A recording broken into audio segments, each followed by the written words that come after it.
देखो binary representation का मतलब है कि कंप्यूटर हमारी लैंग्वेज नहीं समझता। जैसे हमने 5, 10, 15 कोई भी वैल्यू लिखी तो वो उसको नहीं समझता। कंप्यूटर क्या समझता है? सिर्फ और सिर्फ 0 और 1 की लैंग्वेज समझता है। अब हमारे कोड में हुआ क्या है, जब हमने np.victorization बाइनरी का इस्तेमाल किया तो अपने पाइथन के इनबिल्ट बाइनरी फंक्शन को numpy के हिसाब से सुपर फास्ट बना देता है। ये जब ये बिना किसी फॉर लूप के पूरे एरे को एक साथ, पूरे एरे में एक साथ, ठीक है, एक साथ काम करता है। अब सबसे पहले क्या है जो पीछे से ये काम करता है, देखो पीछे का खेल क्या है। जब एरे कन्वर्ट होता है तो आउटपुट में नंबर के आगे 0 और b लगाकर आता है। जैसे कि क्या, जैसे कि हम क्या लिखते हैं, एग्जाम्पल जैसे हमने क्या लिखना है, जैसे कि मान लो हमने क्या 0 1 0 1 आ रहा है तो इसका मतलब क्या है, इसका मतलब ये है। अब जो 5 यहाँ पे हमने जैसे 5 लिखते हैं हम, तो कंप्यूटर क्या लिखता है अपनी लैंग्वेज में, बाइनरी आती है ना, है भाई। जिनको बाइनरी नहीं आती है उनको तो बिल्कुल भी समझ नहीं आएगा ये, ठीक है। जिनको आती है वो बैठ जाओ यहाँ पे, बाकी नहीं तो बाइनरी सीख के फिर बाद में तुम समझ रहे हो, ऐसे कोई फायदा नहीं है। आप पीछे की प्रैक्टिस कर लो। हाँ तो देखो जैसे मैंने क्या किया, यहाँ पे मैंने 5 लिखा तो 5 का बाइनरी क्या होता है, 1 0 1, ठीक है ना। फिर 10 का बाइनरी क्या होता है, अब 10 का बाइनरी होता है 1 0 1 0, है ना। फिर इस तरह से 12 का बाइनरी क्या होता है, 1 1 0 0, समझ गया ना बात, ठीक है ना, समझ आ गई बात। अब इसी तरह से बिट लेवल का असली लॉजिक क्या है, एरे ए 5,5 बाइनरी में क्या आएगा 1 0 1 1 0 1। जैसे 5,5 लिखा था यहाँ पे इसका 1 0 1 1 0 1, जैसे मैंने आपको ऊपर समझा दिया। फिर यहाँ पे क्या लिखा है, यहाँ पे 10 लिखा है, यहाँ 12 लिखा, तो बाइनरी में क्या होगा वो 1 0 1 0, और यहाँ पे क्या आएगा 1 1, ठीक है ना। फिर array A np.array 5,5 data type np int 8, फिर array B 10,12 data type np.int 8, array A decimal array B print multiply 40, bitwise operation. अब बिटवाइज ऑपरेशन का क्या चक्कर होता है भाई, देखो बिटवाइज क्या होता है, बिटवाइज लेवल जो असली लॉजिक यहाँ अपने दो एरे के लिए, ठीक है ना। जैसे ए लिखा 5,5 बाइनरी में 1 0 1,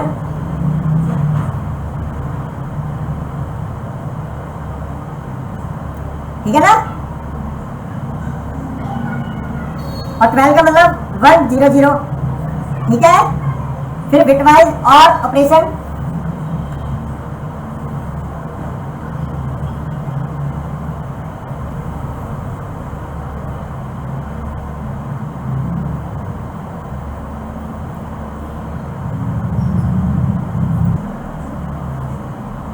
bitwise and simple rule, the result is 1 only when the bits on both sides 1.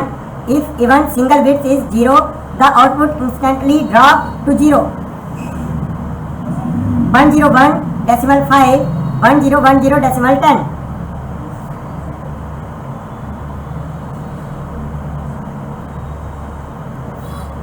No bits match 1 in same position. अब इसमें है क्या, इसका नियम यह है कि जब दोनों तरफ का बिट्स 1 होगी तभी जवाब 1 आएगा। अगर 1 भी 0 हुआ तो खेल खत्म हो जाएगा वहीं पे। अब देखो यार, नहीं समझ आ रहा था तुम यहाँ पे देखते यार, यहाँ पे ऐसे।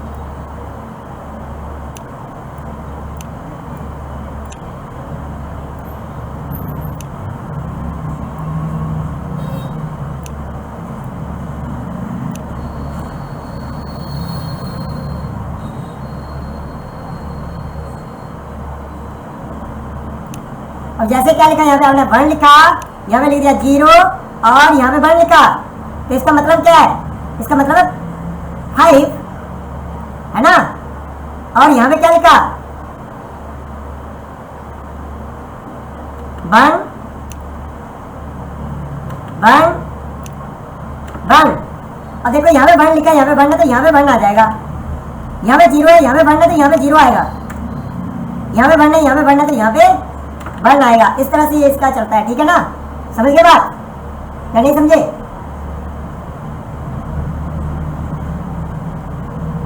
और इसी तरह से अगर मान लो यहाँ पे मैंने क्या लिखा है 1 0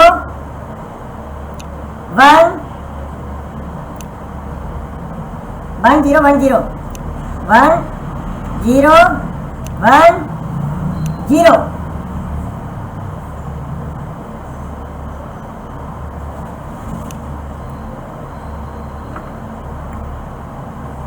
तो यहाँ पे क्या है 1 0 1, तो इसका मतलब क्या है 5, फिर 1 0 1 0, इसका मतलब है 10, ठीक है।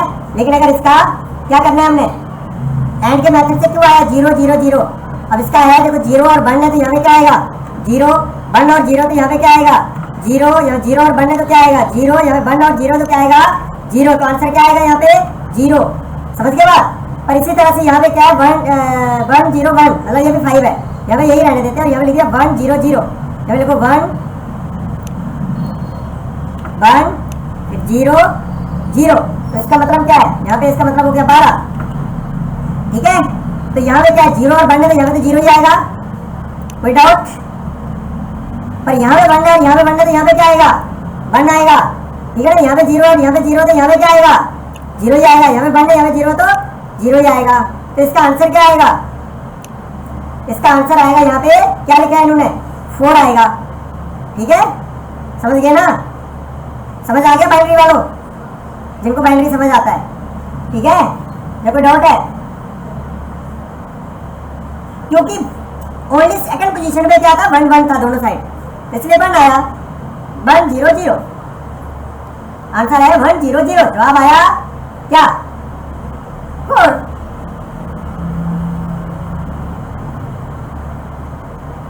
ठीक है। इसी तरह से नेक्स्ट क्या होता है, next 1 0 decimal only the third bit 4 position method 1 both side, ठीक है। Consider multiple condition most certified same time, both condition true, bitwise or simple rule, if at least one side contains a 1, output become 1, you can think of it as a very forgiving operator. 101 decimal 5, 1010 decimal 15, every position है list 1। देखो इसका नियम ये है कि दोनों तरफ में से कहीं भी अगर इसको क्या मिलेगा, इसको दोनों तरफ से कहीं भी 1 मिलेगा तो क्या आ जाएगा 1 आ जाएगा, समझ गए ना। अब यही में चलते हैं ऊपर, हम समझते हैं बार बार कौन टेबल बना रहा है 1 0 1 0, ऐसे ही है ना, यहाँ पे 10, ठीक है। तो ये देखो 0 यहाँ पे 1 है तो यहाँ पे क्या आंसर आएगा 1, यहाँ पे 1 है यहाँ पे 0 तो यहाँ पे आंसर आएगा 1, यहाँ पे 0 यहाँ पे 1 तो आंसर आएगा क्या आएगा 1, फिर यहाँ पे 1 है यहाँ पे 0 तो आंसर क्या आएगा 1 आएगा। तो क्या हुआ 1 1 1 1 का बाइनरी कितना होता है 15 होता है ना, यहाँ पे आंसर आएगा 15, ठीक है ना। समझ आ गया इसका मतलब।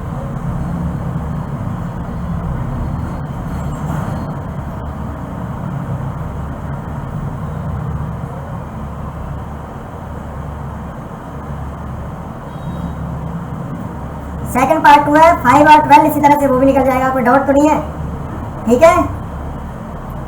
फिर bitwise XOR, use case of data science, the operator is used when we want to filter data based on alternative criteria. Bitwise simple rule, it looks difference the rule 1 only when the 2 bits are completely difference 1 0 and 1 1, the bits are identical, both 0 and 1 or both 1, the output becomes 0।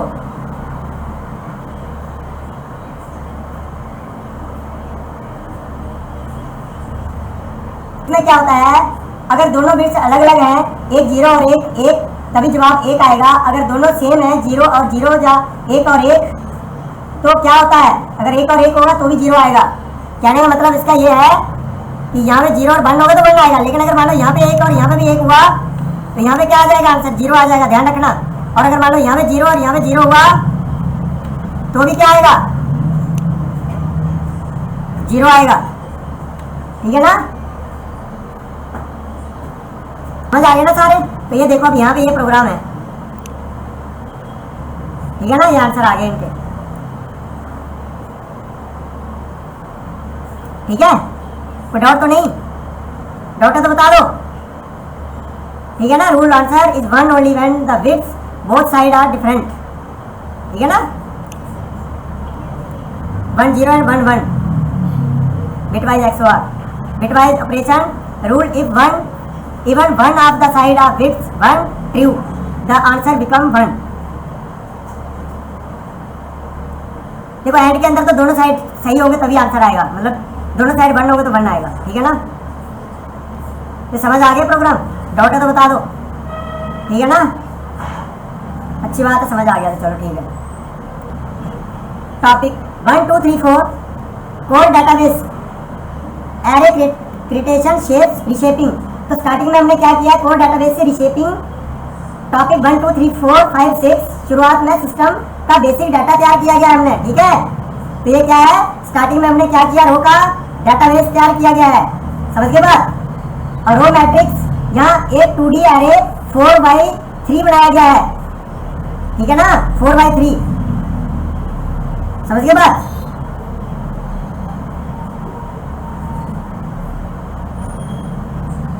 Next क्या हमारा, random revenue pool np dot random normal location 25 scale 4000 size 8।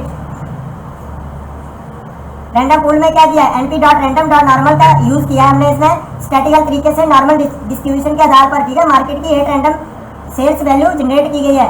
उसके बाद sales matrix 4x2, sales matrix random revenue pools dot reshape 4 2, ठीक है ना, समझ गए बात। इसमें क्या किया है, उन 8 सेल्स वैल्यू को रिशेप करके 4 रो और 2 कॉलम में मैट्रिक्स में बदलना है, इसमें बदलेगा ये, ठीक है ना। अब नेक्स्ट क्या है हमारा, heavy duty custom advance universal function engine with slicing. अब लॉजिक क्या है यहाँ पे, एडवांस फैक्ट्री, ठीक है ना। लॉजिक देखो यहाँ पे सही से इसको समझो इस लाइन को।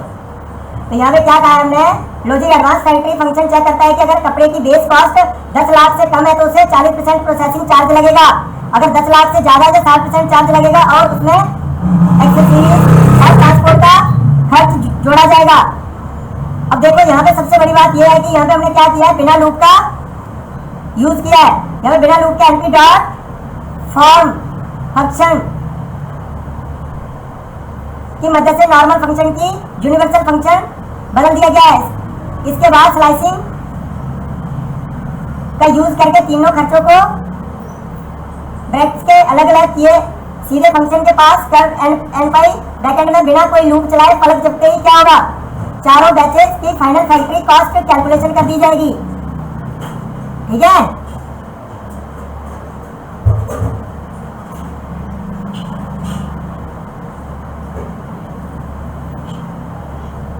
समझ गए ना।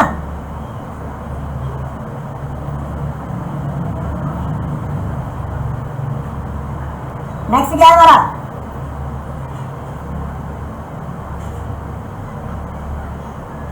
Domestic sales matrix export sale matrix CGST collection domestic sale export duty charge export sale total gross revenue domestic cell.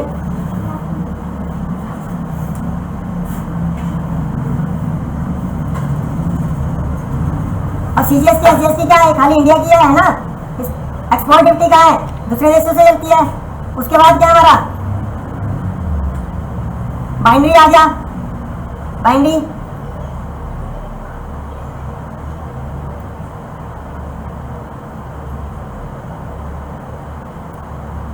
फिर क्या हमारा बिटवाइज ऑपरेटर है जो भी किया। फिर यहाँ पे एरर का यूज किया कि हमारा प्रोग्राम बंद ना हो। Code data set heavy duty binary decimal bitwise sorting finding revenue sorting saving, समझ आ रहा है ना। प्योर फाइल जनरेटर, ठीक है।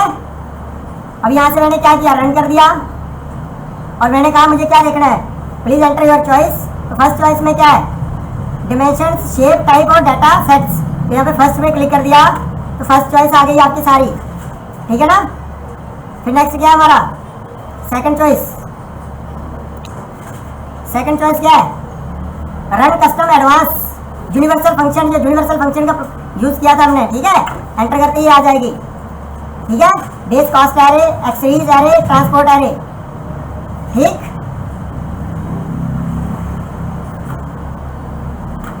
उसके बाद क्या है 3, ठीक है। Type binary bit wise format आ जाएंगे, ठीक है ना, ये देखो बिट वाइज, ठीक है, समझ आ गया। चलो नेक्स्ट क्या है 4 डालो, देखो integrator enterprise data science system, ठीक है ना। उसके बाद क्या है 5,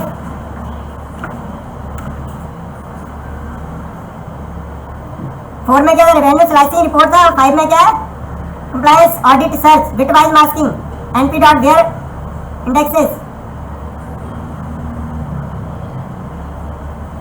उसके बाद क्या है 6 सेव, वेरी वेरी इंपॉर्टेंट, यहाँ पे तो हमने इसको सेव कर दिया, ठीक है ना। सॉरी 6 में सेव है ना। और 7 में क्या है एग्जिट करना है, तो 7 में एग्जिट, ठीक है, एग्जिट हो गया, देखो